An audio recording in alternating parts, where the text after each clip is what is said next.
नमस्कार दोस्तों, ई बुक दर्शन में आप सभी का स्वागत है। यहाँ आपको मिलेगी कंप्लीट ऑडियो बुक समरी, तो बने रहिए हमारे साथ। नजरिया मतलब माइंडसेट। हमारा माइंडसेट जैसा होता है, हमें दुनिया वैसी ही दिखाई देती है। अगर आपका माइंडसेट सक्सेस के लिए है, तो चाहे परिस्थितियाँ कितनी भी विपरीत हो, आप अपनी सक्सेस के रास्ते जरूर निकाल लेंगे और उस पर मेहनत करेंगे। और यदि आपका माइंडसेट सही नहीं, तो आप किसी विषम परिस्थितियों में भी समस्या से हार मान लेते हैं। दो तरह के माइंडसेट होते हैं। एक होता है फिक्स माइंडसेट या पूर्व निर्धारित नजरिया। दूसरा होता है ग्रोथ माइंडसेट या आगे बढ़ने का नजरिया। आज हम जानेंगे क्यों कुछ लोग अपने जीवन में सफलता हासिल कर पाते हैं और कुछ लोग फेल हो जाते हैं। इन लोगों में कहीं ना कहीं फिक्स माइंडसेट और ग्रोथ माइंडसेट का ही फर्क होता है। दोस्तों, आज हम बात करने वाले हैं माइंडसेट बुक की, जिसकी लेखक है कैरल ड्वेक। कैरल ड्वेक को मनोविज्ञान, मानव मस्तिष्क और सामाजिक बिहेवियर के विषय में रिसर्च का शौक है। वह कोलंबिया यूनिवर्सिटी में मनोविज्ञान की प्रोफेसर भी रह चुकी हैं। यह किताब ऐसी बहुत सी बातें सामने रखती है जिसे पढ़कर कुछ खिलाड़ियों, सीईओ या उच्च पद पर बैठे लोग भी आगे बढ़ चुके हैं। अगर आप अपने व्यवसाय में अपनी प्रतिभा को और विकसित करना चाहते हैं या किसी भी चुनौती के माहौल में अपने आप को आगे बढ़ते हुए देखना चाहते हैं, तो आपको यह किताब जरूर पढ़नी चाहिए। चलिए अब समझते हैं माइंडसेट को, ताकि आप भी अपनी लाइफ में एक अच्छे माइंडसेट के साथ सफलता हासिल कर सकें। Chapter 1, the mindset. एक बार ऑथर ने लोगों को व्यवहार समझने के लिए एक एक्सपेरिमेंट किया। उन्होंने क्लासरूम में कुछ बच्चों को बुलाया, उन्हें कुछ पजल्स दिए और बोला, इन्हें सॉल्व करो। पजल्स मतलब पहेलियां। पजल्स के लेवल कुछ इस प्रकार थे, पहले इजी, फिर मीडियम, फिर हार्ड। फिर उन बच्चों को देखकर ऑथर आश्चर्यचकित हो गई। कुछ बच्चे उन पहेलियों को लेकर ज्यादा एक्साइटेड थे तथा कुछ पहेलियां सुलझाने में असफल हो रहे थे, लेकिन फिर भी कोशिश कर रहे थे। कुछ तो इतने खुश थे कि वह बोल रहे थे, मुझे चुनौतियां पसंद है। ऑथर ने यह सब एक्सपेक्ट नहीं किया था। उन्होंने सोचा था कि बच्चे पजल्स को देखकर परेशान हो जाएंगे और उन लोगों में मतभेद होगा और असफल होने के कारण एक दूसरे की कमियां निकालेंगे, लेकिन ऐसा नहीं हुआ। यह देखकर ऑथर ने यह सीखा कि इंटेलिजेंस और टैलेंट फिक्स नहीं होता, वे चुनौतियों से सीखते हैं। ऑथर पहले यह सोचती थी कि इंटेलिजेंस गॉड गिफ्टेड होता है, टैलेंट भी फिक्स होता है, लेकिन वह गलत थी। सब कुछ सीखा जा सकता है। दो तरह के माइंडसेट होते हैं, fix mindset, growth mindset. Fix mindset के लोग सोचते हैं इंटेलिजेंस, स्पोर्ट्स में हाई परफॉर्मेंस, यह सब फिक्स होता है, यह आदमी में नेचुरल टैलेंट होता है, इसमें हम कुछ नहीं कर सकते। जबकि ग्रोथ माइंडसेट के लोग सोचते हैं कि कुछ भी इम्प्रूव किया जा सकता है, प्रैक्टिस और समय के साथ। यह कभी भी हार नहीं मानते, वे अपनी गलतियों और अवसरों से सीखते हैं। ग्रोथ माइंडसेट के लोग अपने आप का सेल्फ असेसमेंट करते हैं। वे अपनी कमजोरियों और शक्तियों को बहुत अच्छे से पहचानते हैं और हमेशा लर्निंग और इम्प्रूवमेंट पर वर्क करते हैं। Chapter 2, inside the mindset. अगर कोई व्यक्ति अपनी कमजोरियों को पहचानता है, तो वह अपने आप पर काम करना शुरू कर देता है। लेकिन यदि कोई व्यक्ति अपनी कमजोरियों को पहचानता ही नहीं, या फिर पहचानता तो है लेकिन अपने घमंड और ईगो के कारण वह कुछ नहीं सीखना चाहता, वह सोचता है कि मैं जैसा हूँ ठीक हूँ, वह अपने आप पर कोई सुधार नहीं करता, तो ऐसा व्यक्ति बार बार गलती करता है और हमेशा उसी लेवल पर रह जाता है। सफलता का मतलब सीखने में है, ना कि लोगों के सामने अपने आप को साबित करने में। जिस चीज में आपको आगे बढ़ना है, आपको सीखना चाहिए। फिक्स माइंडसेट के लोग अपने आप को चेंज नहीं करना चाहते। उन्हें डर होता है कि कहीं वह अनसक्सेसफुल ना हो जाए। लोग क्या सोचेंगे यदि वह अपने आप को साबित नहीं कर पाए तो। वे एक सिक्योर लाइफ चाहते हैं। वे सोचते हैं अगर हमने मेहनत भी की और सक्सेस नहीं हुए तो, और यदि कभी वे असफल हो जाते हैं तो अपनी असफलता के लिए दूसरों को ब्लेम करते हैं। वे अपने आप को अपने से भी अधिक असफल लोगों के साथ कंपेयर करते हैं। ग्रोथ माइंडसेट को लोग नई चीजों को सीखते हैं, चैलेंजेस को फेस करते हैं और यदि हार जाते हैं तो पुनः सीखते हैं। असफल होने के बाद यह बाहर निकलते हैं और मेहनत करते हैं। सोच आपकी कोशिशों के मायने बदल देती है। अपने पास्ट को भूल जाएं। यह ध्यान रखें कि असफलता का आपके शरीर पर या जीवन पर कोई फर्क न पड़े। ऐसे बहुत से लोग हैं जो काबिल तो नहीं थे लेकिन बाद में सफल हो गए। आप अपने आप को किस रूप में देखना चाहते हैं? क्या इस रूप में कि एक ऐसा आदमी जिसने अपनी गोल्स के लिए ना कभी मेहनत किया, ना कभी रिस्क लिया, या एक ऐसा पर्सन जिसने अपने गोल्स को अचीव करने के लिए बहुत मेहनत की। आपको अपने आप का बेस्ट वर्जन बनना है। यह जरूरी नहीं कि आप किसी टॉप पोजीशन पर ही हो, लेकिन ध्यान रखें कल से बेहतर हो। ध्यान रखें लर्निंग इम्पोर्टेंट है और यही हमें खुशी देता है। इसलिए लर्निंग पर ध्यान दो, ना कि किसी पोजीशन या पोस्ट पर। Chapter 3 the truth about ability and accomplishment. Thomas Alva Edison इतने महान क्यों थे? लोग सोचते हैं कि उन्होंने बल्ब का आविष्कार अकेले ही कर लिया, लेकिन यह सच नहीं, क्योंकि उनके इस आविष्कार के पीछे उनके साथ काम करने वाले व्यक्तियों की टीम थी और उन्हीं व्यक्तियों के साथ वह काम करते थे। और उन्हीं व्यक्तियों के साथ काम करते करते उन्होंने यह सीखा कि चैलेंजेस से कभी हार नहीं मानना। वे हमेशा नए चैलेंजेस खोजते थे और एक छोटे बच्चे की तरह सीखने के लिए हमेशा उत्सुक रहते थे। सक्सेस और माइंडसेट के बीच एक संबंध है। क्यों कुछ लोग अपनी अपेक्षा से अधिक हासिल कर पाते हैं? क्योंकि फिक्स माइंडसेट के लोग हमेशा अपने आप को स्मार्ट दिखाने में लगे रहते हैं और हमेशा ऐसा शॉर्टकट ढूंढते हैं जिनमें उन्हें कम मेहनत पर अधिकतर सफलता प्राप्त हो। जबकि ग्रोथ माइंडसेट के लोग हमेशा लर्निंग पर फोकस करते हैं और अपने आप को इम्प्रूव करते हैं। टैलेंट या जीनियस होना जन्मजात गुण नहीं है, यह सीखे जा सकते हैं। यदि हम अपना एनवायरनमेंट और अपना माइंडसेट चेंज कर लेते हैं तो यह सब हम सीख सकते हैं। इसी तरह कोचेस और शिक्षकों को भी अपने कैंडिडेट्स को उनके मार्क व टैलेंट्स के आधार पर जज नहीं करना चाहिए, बल्कि उन्हें निष्पक्ष होकर सबको बराबर सिखाने का प्रयास करना चाहिए।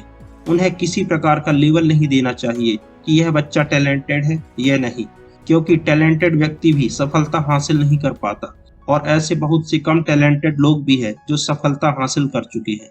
क्योंकि इंटेलिजेंस और टैलेंट यह कभी भी सीखा जा सकता है, बस सीखने वाले का माइंडसेट बदलने की आवश्यकता है। ऑथर कहती हैं कि पेरेंट्स को भी अपने बच्चों की कोशिशों की प्रशंसा करनी चाहिए, ना कि उनकी उपलब्धियों पर, क्योंकि ऐसा करने पर उनका माइंडसेट फिक्स माइंडसेट की ओर बदल जाता है और वह अपनी छोटी उपलब्धि की वजह से बड़ी सफलता में हार सकते हैं, क्योंकि उपलब्धियों पर की गई प्रशंसा उनके परिणाम को इफेक्ट कर सकती है। Chapter 4 the mindset of champion. Sportsman व चैंपियन जिसमें खेल के प्रति जज्बा कूट कूट कर भरा होता है, वह अपनी जीत के लिए हमेशा तैयार रहता है। उन्हीं के जीवन से कुछ बातें लेकर हमें यहाँ समझाने का प्रयास किया गया है। अगर आपका माइंडसेट सही नहीं तो सक्सेस को हासिल करना आपके लिए डिफिकल्ट हो सकता है, लेकिन अच्छी बात यह है कि माइंडसेट को बदला जा सकता है। पूर्व बेसबॉल खिलाड़ी बिली, जिन्हें इस खेल में गॉड गिफ्टेड माना जाता था, वह बहुत ही हाई परफॉर्मेंस खिलाड़ी थे। सभी को उनसे उम्मीद थी कि वे ही जीतेंगे, लेकिन वह अपने खेल में सफलता हासिल नहीं कर पाए। लेकिन बाद में जब वह ऑकलैंड एथलेटिक्स के जीएम बने, तब उन्होंने अपने खिलाड़ियों को ग्रोथ माइंडसेट के बारे में सिखाया और उनके बाद टीम ने 2002 में चैंपियनशिप अपने नाम की। ऑथर मानती है कि कोई भी स्पोर्ट्समैन बचपन से ही गॉड गिफ्टेड या टैलेंटेड नहीं होता, बल्कि अपने हार्ड वर्क और लगन से ही बनता है। लोग सोचते हैं कि स्पोर्ट्समैन में नेचुरल रूप से टैलेंट होता है, उन्हें टैलेंट गॉड गिफ्टेड मिला होता है, लेकिन ऐसा नहीं है। वह सब अपनी हार्ड वर्क और माइंडसेट की वजह से ही हासिल कर पाते हैं। किसी भी चीज को हासिल करने के लिए उसका कैरेक्टर अपनाना बहुत जरूरी है। यदि आप जो बनना चाहते हैं उसका कैरेक्टर हासिल कर लीजिए और उससे रिलेटेड डाटा कलेक्ट कीजिए और मेहनत कीजिए। और एक महत्वपूर्ण बात यह है कि यदि आपको चैंपियन बनना है तो आपको ग्रोथ माइंडसेट की आवश्यकता होगी, क्योंकि फिक्स माइंडसेट वाला व्यक्ति यह सोचता है कि वह सब कुछ अकेले ही हासिल कर लेगा, जबकि ग्रोथ माइंडसेट का व्यक्ति टीम पर विश्वास रखता है।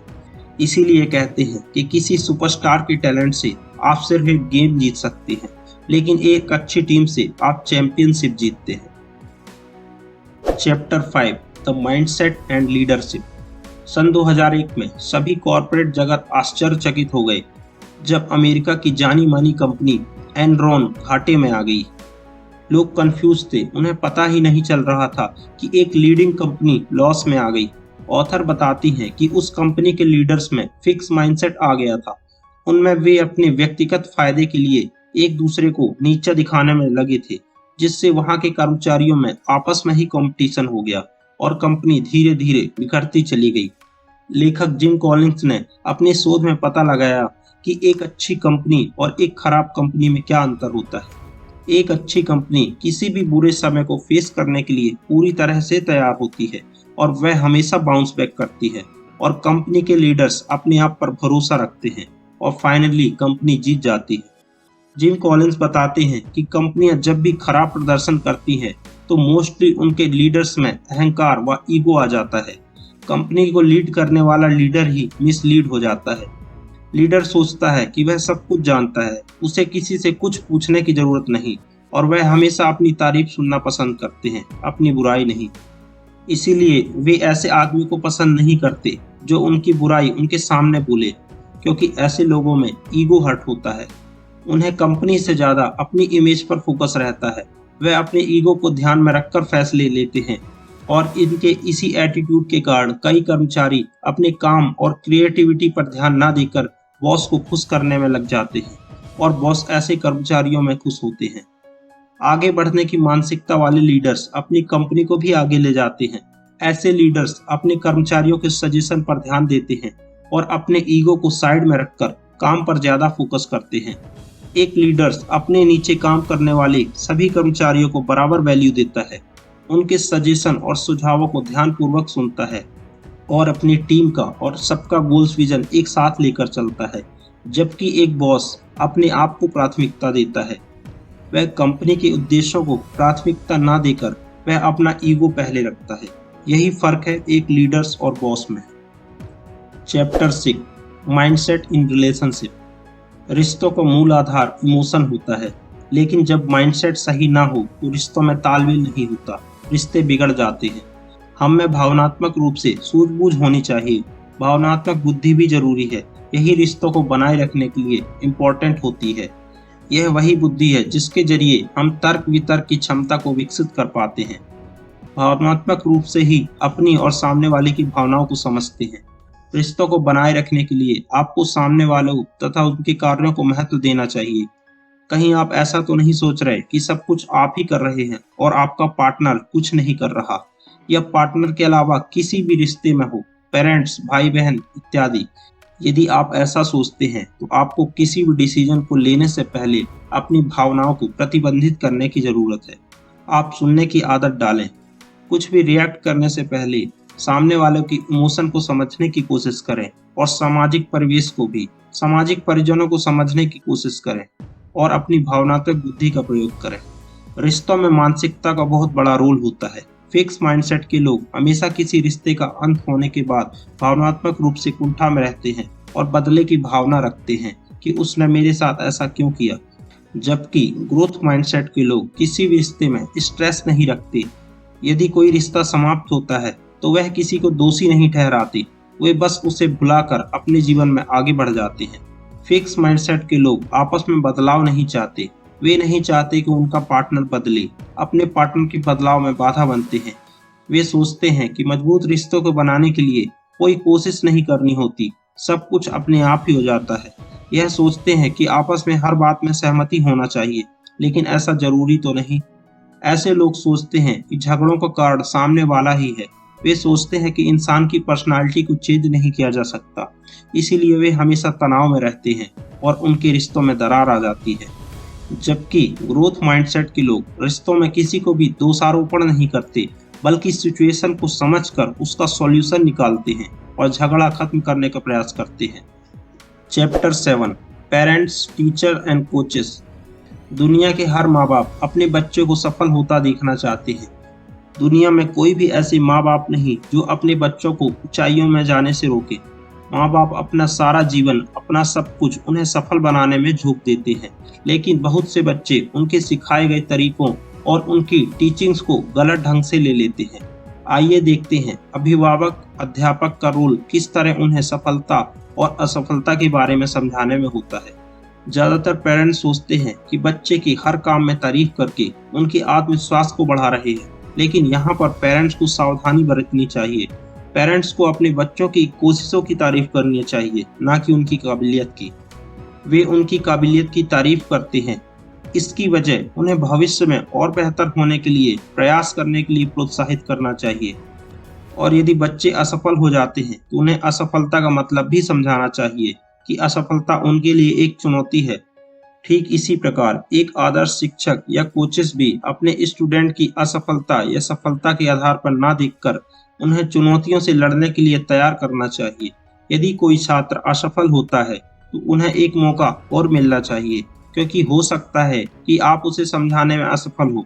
यदि दोबारा कोशिश की जाए तो यह बहुत अच्छा कर सकता है। बच्चों को प्रोत्साहन इस प्रक्रिया पर दिया जाना चाहिए जिनमें यह चीजें शामिल है। वह कितना हार्डवर्क करता है, वह कितना दूसरों के सुझावों को लेता है तथा वह अपने गोल्स के लिए क्या रणनीतियां बनाता है। कुछ लोगों को ग्रोथ माइंडसेट या आगे बढ़ने की मानसिकता के बारे में पता नहीं होता। ग्रोथ माइंडसेट का मतलब है खुद पर यह विश्वास रखना कि हम बेहतर बन सकते हैं। Chapter 8 changing mindset. अक्सर लोग पुरानी आदतों को पुनः अपना लेते हैं क्योंकि बदलती मानसिकता के साथ साथ पुरानी मानसिकता भी साथ चलती है। इसीलिए यदि आपको किसी हैबिट को बनाना है तो आपको अपनी मानसिकता या माइंडसेट बदलने की आवश्यकता है। आपको आगे बढ़ने के लिए मानसिकता का विकास करना जरूरी है। मानसिकता के विकास में फिक्स माइंडसेट का व्यक्ति भी ग्रोथ माइंडसेट के व्यक्ति में परिवर्तित हो सकता है। एक शोध किया गया जिनमें फिक्स माइंडसेट के बच्चों को ग्रोथ माइंडसेट के बारे में बताया गया और लर्निंग के बेनिफिट के बारे में बताया गया। इनमें फिक्स माइंडसेट के बच्चों को 2 भागों में विभाजित किया गया। पहले भाग के बच्चों को लर्निंग स्किल्स के तरीके और ग्रोथ माइंडसेट डेवलप करने के बारे में बताया गया और दूसरे ग्रुप को सिर्फ लर्निंग व स्किल्स के बारे में बताया गया। जब रिजल्ट सामने आया तो पहले ग्रुप के बच्चों में एक पॉजिटिव चेंज आया। उनमें उनकी मानसिकता बदल गई थी, वे अब चुनौतियों से लड़ने के लिए तैयार थे। जबकि दूसरा ग्रुप जिन्हें सिर्फ लर्निंग के तरीकों के बारे में बताया गया तो उनमें कोई पॉजिटिव चेंज नहीं आया। इससे यह साबित होता है कि लर्निंग और स्किल्स के अलावा यदि हमारा माइंडसेट सही है तो हम पॉजिटिव चेंज ला सकते हैं। जैसा कि ग्रुप 1 के छात्रों के साथ हुआ, माइंडसेट को बदला जा सकता है तो परिणाम भी अच्छे आएंगे। जो लोग बदलाव नहीं चाहते वे हमेशा अपने आप को किसी चीज के हकदार मानते हैं, जैसे कि वो सोचते हैं कि उन्हें अच्छा घर मिलना चाहिए, अच्छे लोग होने चाहिए, सभी को उनसे अच्छा व्यवहार करना चाहिए, अच्छी नौकरी होनी चाहिए। लेकिन ऐसा होता नहीं। जब ऐसा नहीं होता तो उनकी इच्छा के अनुसार उन्हें परिणाम नहीं मिलते तो वह लोगों को कड़वा बोलने लगते हैं। वे विचलित हो जाते हैं कि उनकी कोई तारीफ नहीं कर रहा, कोई और उनके टैलेंट को समझ नहीं रहा। ऐसे लोग अपने काम या ड्यूटी पर फोकस ना करके अनावश्यक परिणाम पाना चाहते हैं।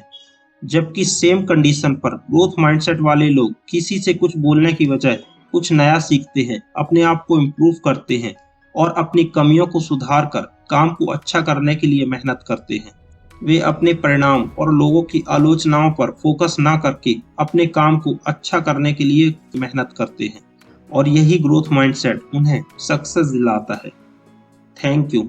अगर आप भी अपने जीवन में सकारात्मक परिवर्तन चाहते हैं तो अभी हमारे चैनल को सब्सक्राइब कर लीजिए, क्योंकि इस चैनल पर हम आपकी सफलता के लिए बेस्ट बुक समरीज लेकर आते हैं और आपके एक लाइक एंड सब्सक्राइब करने से हमें मोटिवेशन मिलता है। धन्यवाद। ebookdarshan.com